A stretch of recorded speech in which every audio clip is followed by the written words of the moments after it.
هنعمل النهاردة مع بعض كرة البطاطس بالجبنة. اسمعوا الصوت كده معايا.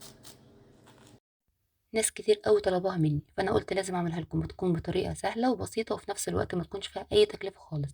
هنجيب معايا 3 حبات من البطاطس نكونوا غاسلينهم كويس جدا، وبعد كده هنسلقهم بقشرهم بمعلقة ملح، يعني هنحط في المية معلقة ملح. تمام كده. بعد كده هنقشرهم وهي تكون سخنة. لازم نهرسها، يعني ما نسيبهاش تبرد وبعد كده نهرسها.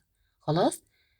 بقت زي المعجون معانا. هنحط عليها فص من الثوم، نص معلقة كمون، معلقة بابريكا، ربع معلقة فلفل اسود، معايا شوية ملح كده علشان نشوف الملح بتاعنا مظبوط ولا لا. معايا قرن فلفل اخضر كده مقطعينه صغير. وبعد كده هنجيب الجبنة نكون مطلعينها من الفريزر، تكون يعني ايه سايحة، يعني تكون احنا نعرف نشكلها بايدينا زي ما انتم شايفين كده. هنعملها كور صغيرة جدا، يعني قد معلقة الشاي كده. تمام. انا هعمل الكورة تكون كبيرة وفي نفس الوقت لازم نحط فيها الجبنة ما تكونش حاجة كبيرة. تمام، علشان ما تخرجش معانا في القلية. طبعا انا برضو عشان خاطر نعرفكم برضو للامانة، لما تكون في واحدة تكون الجبنة بتاعتها كتير بتفرقع معايا في الزيت. فانا للامانة لازم نحط الجبنة ما تكونش كتير قوي في البطاطس. خلاص. انا مصغرة معايا الجبنة، وهنعمل الكور زي ما انتوا شايفين كده. هنعمل كام واحدة معاكم. كده خدنا قطعة من البطاطس، نبدأ نكورها كده ونضغط عليها ضغطة، نبدأ نحط عليها الجبنة اللي احنا ايه عاملينها كويرات صغيرة جدا. لازم ما نكبرش الكويرات بتاعة الجبنة علشان هتخرج معانا بره. تمام كده. شايفين انا بسكن هنا الجبنة ونبدأ بقى نكور عليها تاني.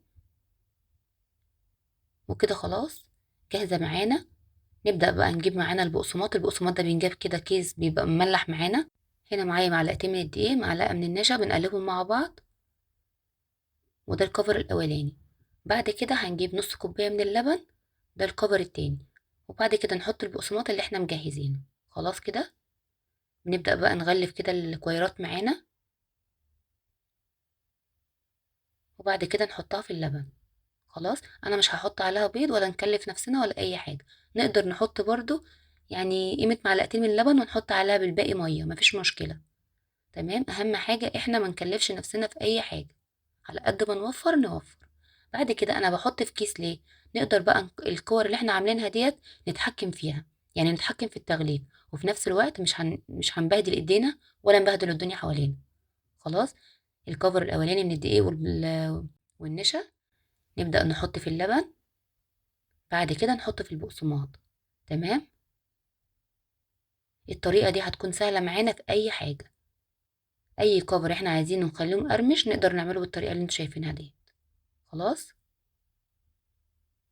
وعايزه اقول لكم ان كيس التلاجة ده بيريحنا جدا، مش هيبهدل معانا الدنيا خالص. شايفين. عايزه اقول لكم كمان في السمك وفي اي حاجه انا بعمل كده بالكيس. وبعد بقى ما نخلص الكميه كلها نبدا بقى نحطها في الفريزر لمده نص ساعه كده تجمد معانا وتتماسك. وبعد كده نبدا نحطها في الزيت يكون سخن. تمام كده. هنا بقى بنقليها على زيت سخن زي ما انتم شايفين كده. مش هنحط كتير علشان الزيت معانا ما يفرش. شايفين. ومش بنقلبها غير لما تكون خلاص بدأت تحمر علشان ما تفرقعش معانا في الزيت. تمام.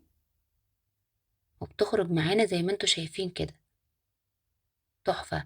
اهم حاجة يا جماعة للأمانة، اهم حاجة تحطوا الجبنة ما تكونش كتير. انا مش بخبي عليكم حاجة، الجبنة ما تكون كتير بتفرقع معايا. خلاص كده. شايفين الشكل معايا عامل ازاي. تحفة.